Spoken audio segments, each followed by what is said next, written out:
जय श्री राम दोस्तों। जय बाबा नीम करौरी। आज हम आपको बाबा नीम करौरी के बारे में एक वास्तविक किस्सा हम आपको सुनाते हैं। कृपया आप इसको सुनिए। एक भक्त थे जो द्वितीय विश्व युद्ध के दौरान एसडीओ थे, चंद्रशेखर पांडे। उनकी पत्नी थी, उनको बुखार आ रहा था और वो कमज़ोर होती जा रही थी। ऐसा लग रहा था कि वो बच नहीं पाएंगी।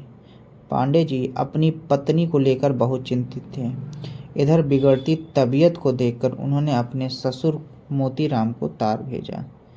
इस खबर को सुनकर मोतीराम बहुत परेशान हुए और अपने गुरु मौनी बाबा के पास गए और उनसे कहा कि हे गुरुदेव, आज मैं आपसे विनती करता हूँ कि किसी भी तरह मेरी बेटी को जीवन प्रदान करें या मेरा जीवन समाप्त कर दें।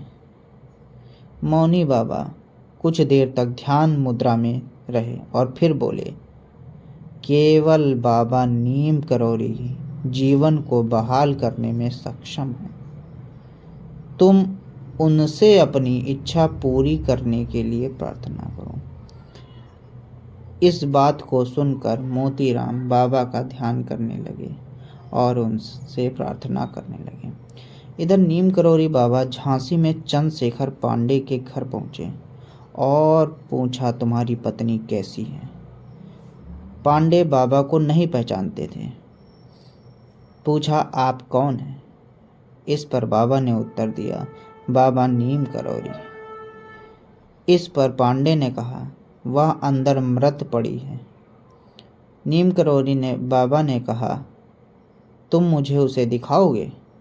इस पर पांडे जी ने नीम करौरी बाबा को अंदर ले गए। बाबा ने उसके मृत शरीर को देखा और कहा, यह अभी मरी नहीं है। क्या आपके घर में कुछ अंगूर हैं? उन्हें एक कटोरा और एक चम्मच और अंगूर ले आओ। बाबा ने अंगूरों को हाथ में दबाकर थोड़ा सा रस निकाला और उस रस को उसके मुंह में डाल दिया। इसके बाद चंद्रशेखर पांडे की पत्नी की नाड़ी धड़कने लगी और कुछ ही क्षणों में उसने आंखें खोल दी।